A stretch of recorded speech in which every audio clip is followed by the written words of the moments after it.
Hey, welcome to Elleo TV, and today I'm going to share with you 7 surprises after birth. 7 things you mums did not tell me was going to happen.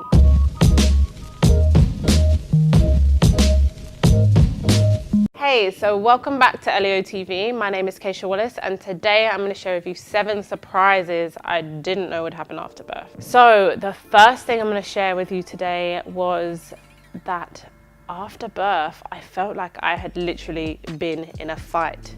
Yes, your body is going to ache.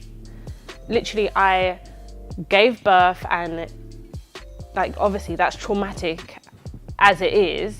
And, afterwards you're thinking, I'm going to feel great, I'm going to be so happy to have my baby, etc., etc.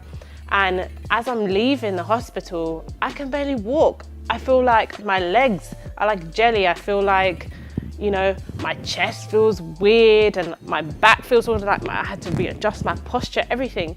And when I got home, I could barely climb the stairs. I was clambering onto the thing as if to say I still had a baby in my stomach, and I found it so weird. But yeah, when you're going through birth, your body literally is, working hard. Your stomach muscles are contracting and, trying to bear down. Your legs obviously are feeling the brunt of it, your back. So, afterwards you're going to feel the after effect of it. Your muscles going to feel a bit achy. And then also your body then needs to realign. So you need to get back your posture because now you don't have a bump, you're not leaning forward, or your back is not as arched. So it takes a little while for your body to kind of get back into the swing of things and actually feel like yours again. So yeah, just be prepared for that. I'd say, maybe spend the first 2 to 3 days just in bed. You and the baby obviously get up to go to the toilet and to shower. Nobody wants to stink. But, make sure you rest, lay down, you and baby, master breastfeeding or even bottle feeding, whichever you decide to do, but just take that time to rest. No housework, no cooking, let everyone run around you. So that's the first thing. The second thing that I found was a massive surprise for me was breastfeeding. Everyone thinks about breastfeeding. They say, I'm going to be super healthy. I'm going to breastfeed my child. Breast is best. You see these women, they breastfeed. They're just like, whoop, whip the baby on. They're chatting away, got a baby on the breast. Like, it's all good. I thought, yeah, this is easy. As soon as the baby comes, I put them on the breast. They latch on. Everything's good. Actually, I didn't even know about the word latch. That's another thing. And then it was completely different. I mean, my daughter was born. When she was just born, I thought, right, let me put her on the breast. She was too drowsy. She wouldn't feed. I started panicking, going, oh my days, she's not feeding. Is there something wrong? Like, she should be hungry. She's been in this traumatic process, coming into the world, and it's been hours. She must want to feed. And no, she didn't feed straight away, so I had to be patient. And then I tried to rush it. I tried to make sure that she was going on, and I was like, okay, yeah, she's opening her mouth, stick her on the breast, and it was hurting. That was another thing. Breastfeeding hurts. Literally for me, with my daughter, it's excruciating. And you can get chapped nipples and all sorts. I didn't know about this. I thought that it was just easy. I thought you get the baby knows what to do, the baby goes on the breast. That's what I thought. And actually, there's a bit more rocket science towards it, So one thing I would say is make sure you have nipple cream. Nipple cream.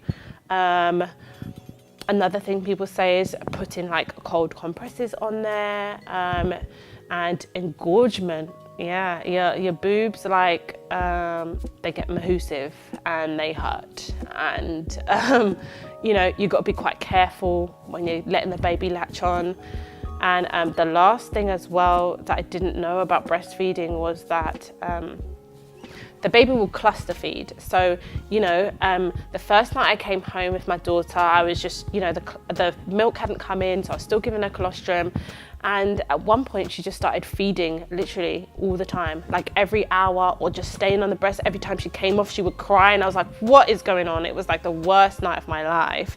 And then I realized, oh, my milk was coming in. So this happened all night, and at 6 a.m, the milk literally just dropped down. And then as soon as it did, she slept so well for 2 to 3 hours, which was a godsend. But I mean, yeah, cluster feeding is difficult. So prepare yourself. Your baby might be on and off, on and off, on and off. And if your partner is there, or if you have a friend or mother or somebody who can be there for you, definitely have that support. It is hard and you need the support.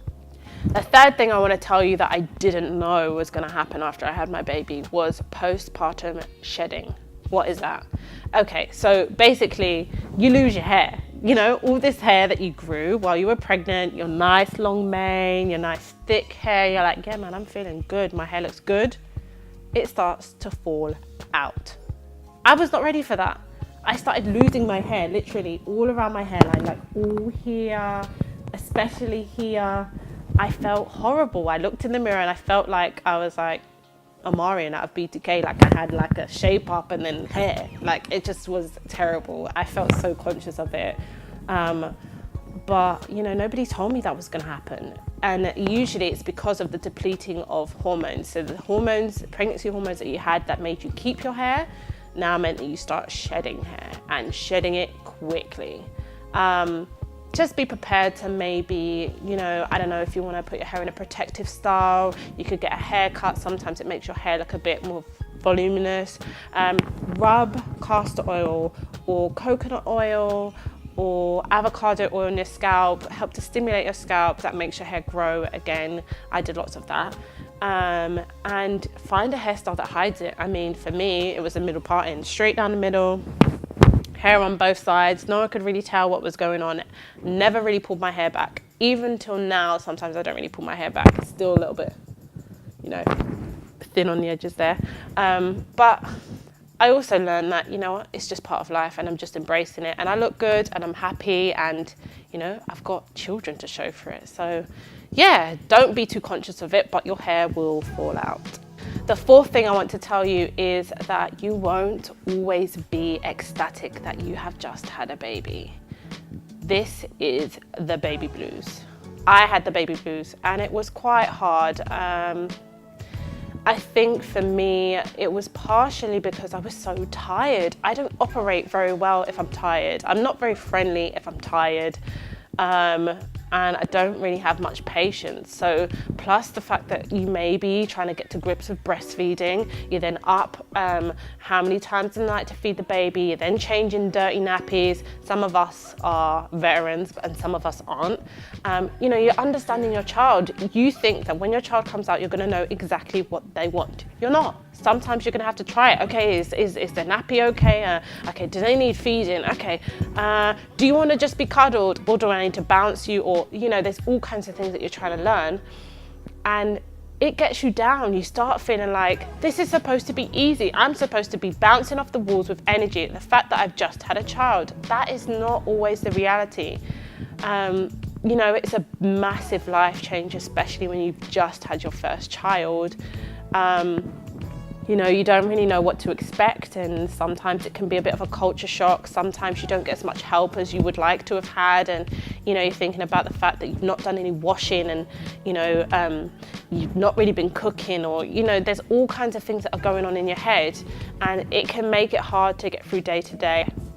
Another thing I would say is, when I just had my baby boy, it was also a different kind of baby blues. I knew what to expect, but I realized that because I had a toddler, my daughter was actually 17, nearly 18 months when my son was born, and she was very active, so I wasn't getting much sleep at night, and then I was up all day with her, and it's like, you know, you really full-on toddlers want to be entertained, they want to be looked after. You're trying to look after the baby, then look after the toddler, and it's just really quite difficult because it's taken a lot away from you. You know, it's not really about you. It's not about you and your husband or you and your partner or anyone else. It's just about your children. And that can be draining.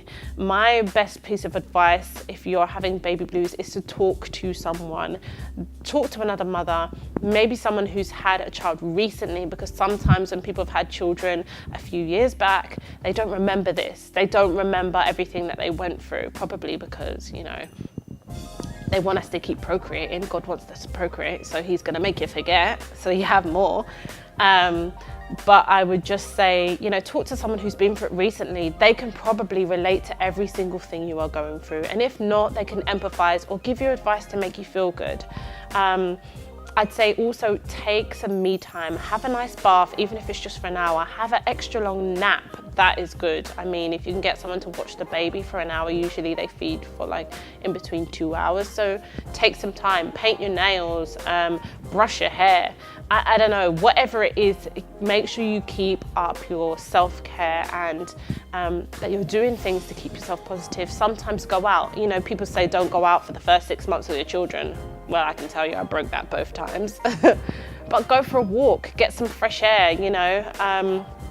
Have visitors, but not too many and not for too long. But do different things to keep your spirits up. Another thing I would say is go on Instagram, have a look at all the different mums, watch YouTube, you know, watch inspiring things. Just get something, find something for you that makes you happy, and then do that continuously. But do not close up and shut up about it, because it can result in postnatal depression, and it can result in you feeling very low, very lonely, having bad thoughts. And you know, it's just important that you just share it. Also, just ask the people around you to research about postnatal depression. It is so important. Ask them to know the signs, because sometimes we don't admit it ourselves and we don't see it in ourselves, but you need others to look at you and know, right, this is not right, we need to take action, or what can I do to help you, or just to jump in and do little things.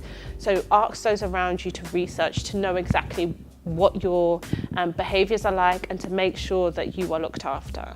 Okay, so number 5 for me was baby life balance. That was hard. I mean, I had my daughter very early in my marriage, and I didn't really have much time to establish myself as a wife. So very quickly I fell pregnant, and then, you know, your body changes as a woman. You then become different. Your likes and dislikes are different.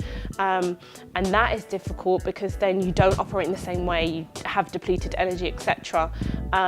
And then after you have a child, your life changes drastically. Everything has to be planned. You have to think about, right, have I got enough stuff for the baby? Have they got their nappies? Have they got their wipes, etc.? And a lot of the time it can be very easy to just get engulfed in their life and caring for them, which yes, mum should do, but I think that you have to have a balance. And also it's very difficult to make sure that you're staying social. It's difficult to make sure that you go out. It's difficult to make sure that you're talking to other people, even having date night with your partner or your husband. It's difficult to do that. But I would say it is very important. It's very important, and you need to look into it very quickly. So, you know, just after you've had baby, have a chat with the people around you and say to them, is there a way that I can have a break? Is there a way that I can go out one night a week, me time? You know, I'm filming this video right now on my me time, and I choose to do it because this is an outlet for me. So find something that you like, whether it's being creative, whether it's watching a movie, whether it's, I don't know, drawing, you could be skating, gym, I don't know, anything, baking. But just take the time for yourself. Make sure you have a baby and life balance. Another thing I would say about baby and life balance is also learning how to take care of your home and your child. That is hard. I mean, I had my daughter, she was very clingy. I mean, I found it so hard because she always wanted to be on me. So, you know, there would be times when I think, right, I need to hoover, I need to do some washing, I need to do this, I need to do that. And every time I put her down, she would scream. And obviously as a new mum, you've never done it before. You think, oh, there's something wrong. I need to pick them up. I need to do something. So what I would do is I would put her in the sling. I would put her in a sling. She'd be on my chest. She'd fall asleep. I could do the washing up. I could hoover. I could put a load of washing in. I could hang up washing. It is wondrous. But just remember that when your child is awake during the day, especially when they get older, entertain them, you know, spend time with them. Your housework sometimes can wait. Sometimes you can do your housework when they go to bed, you know. My daughter used to go to bed at 5 p.m. because she just generally felt tired around that time. I put her down by 5. You know, my husband would get home at 7. So then in that time I would be like, right, living room, put all the toys away, put a set of washing on, cook the dinner, do all this stuff. But make sure that you are allocating specific time for these things, because your children can grow up so rapidly before your eyes and you don't even spend time with them. You don't notice their first things, that, you know, the first time they roll over or they get up on their hands and knees and start to crawl. Those things are precious. Reading to them is precious, so make sure you spend quality time with your child in their core hours during the day, and sometimes maybe get up a little bit earlier to do your housework, or do it while they go to sleep, or even during the day when they nap, but just definitely have a baby and life balance. And I'd say the key thing to that is organization. Don't get me wrong, I haven't got it down packed. I don't have a super organized and orderly house, but you know, I'm going to take a leaf out of my own book here and say that is definitely something that I need to develop too. Another point I'd like to share with you is that your body will not revert back straight away. I don't know why I had this kind of perception, but I literally thought that after I had my baby, my stomach that was out to here would then be here. No. That's not what happens. Mostly we don't realize this because a lot of women are in hiding for like the first 3 months and you never see them. So you just see them when they come back, and you know, the breastfeeding has done wonders and their uterus has shrunk, and you know, their stomach is looking semi-flat. Well, anyway, after I had my first and second, afterwards I looked in the mirror and thought, what is this? I had a kangaroo pouch, I had skin sagging, I had stretch marks. I was like, man, I didn't know this is what happened. I kind of thought I would just spring back. I'm still young. I thought that's what was going to happen. And no, it didn't happen. And it made me feel low. It made me feel like, you know, nobody prepared me for this. Nobody really told me. So this is why I'm telling you, like, your body will not revert back straight away. If you have been amazing and been super fit, and you know, you don't, what's the word? What's the word? Heritage? I don't know. Inherit. That's it. Sorry. Oh dear, that was so bad. You don't inherit the fact that you could have stretch marks. Then yeah, you're lucky, you know, you're gonna have that great beach bod in no time. But just for you mums that, you know, don't go through that, don't feel bad, you know, like there's things you can do about it. Change your diet or exercise, or you know, just make sure you're moisturizing. Another thing I did, well, the thing that worked the most for me was breastfeeding. I mean, both times my children sucked the life out of me, literally. And because they were so hungry, literally everything dropped off. And yes, my belly started to revert after a while. It's not great. It's still not a six pack, and that's not really what I want. You know, I love my body how it is, and so does my hubby.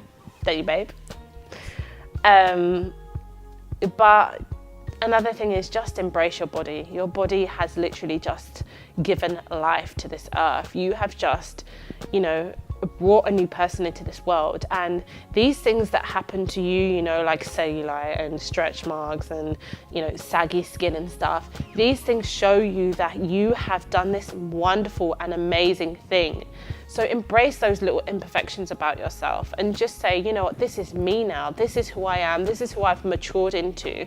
And just know that these depictions on the TV about, you know, sometimes a celebrity is pregnant and then the next day they're back in a size 8, you know, that's not everyone, and that's not really a reality. So it might be someone's reality, but if it's not yours, don't feel bad about it and take your time. Don't exercise straight away.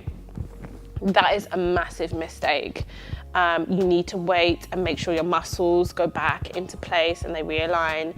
Otherwise you can do some serious damage. So, you know, personally, I gave myself 3 to 6 months to get back. And then I started to exercise, which didn't happen very often, although I intended to. But just take your time. Whenever you're ready, then you start. But also, you know, there are things in the meantime while you wait for your stomach muscles to go back that you can do. You can walk. Walking is an amazing thing you could do. You know, I'd also say aquafit, like water aerobics. That is something I really enjoyed, and it was really, really good. And it's easier on your body because you're buoyant. Other things I would say, again, it's just, you know, eat healthy, do certain things that you can do with your arms and with your legs, but nothing too strenuous and not too much on your core initially. So I've given you quite a few negative surprises. So I want to give you a positive one. One of my positive surprises, and something that we will all love as women, is the fact that my period didn't come back straight away. Yahoo! Because I was breastfeeding, and solely breastfeeding, it meant that my period didn't come back for quite a while. I mean, with my daughter, my period came back when she was 6 months because I started weaning her and she was eating quite a lot of solids. With my son, my period didn't come back until 8 months, which was also a great bonus. I was happy for those extra months. But I would say, yeah, that is an amazing bonus. If you are feeding quite a lot during the night, so say your baby doesn't go for longer than 4 hours for a feed, then you can definitely beat away that horrible Aunt Flo who comes to visit every month. And that can just be lovely, you know, just to not have to worry about that for a little bit. So yeah, that's one pleasant surprise, I suppose. Just to give you another pleasant surprise, well, actually it's not really a surprise, it's something that we all expect, is that you will have an undying love for your child. A kind of love that you have never ever experienced before in life. I mean, I thought, you know, I love my husband, I thought, you know, I love my mum, I love my brother, I love my sister, but that love that you have for your child, no one can ever express how it feels. Literally, I look at my children even now, they're not newborn, but I look at them and think, wow, they are so amazing. I look and I think, look at how much you're learning, look at how you love them, look at me with such loving eyes, look at how you're growing, developing, and especially when they're sleeping and they're peaceful, you just look and you go, oh, they're just so cute. I do that all the time, especially with my son, because I'm not intending on having any more. And so I literally hug him up and I kiss him and I'm like, oh, my baby. Like, you know, he's gonna grow. And one thing I say is definitely cherish these moments. You know, you always love them as they grow and you will feel like they're so wondrous at each and every different stage. But I'd say, you know, when they're small, really cherish it because it goes so fast. And yeah, the love that you have for them will grow and grow each and every day. There will be some times when you don't like them, you know, because they might be little rats, but you know, you definitely do love them, and you love them through each and every stage. And I would just say that I was quite surprised by how much I did love them. Not surprised that I did love them, but surprised at how much I love them. So that is another pleasant surprise that I'd like to leave you with. Thank you for watching, guys. I hope you were enlightened by my surprises, and I hope that you can, you know, be a bit more prepared for what you're going to experience. But what I'd like you to do now is any mums who have had babies, please tell me what you were surprised by. Share something that somebody didn't share with you. Share an experience that you had, or something that surprised you, or something that really shook you up. Comment below. Share it with us. Let us know. Let those mums who are about to embark on such a new journey know something new. So yes, please comment. So if you liked this video today, please subscribe and look out for more from me. If you want to know exactly when I post, click the bell, ding ding ding. And also follow me on Instagram and Facebook. The links will be in the description below. See you later.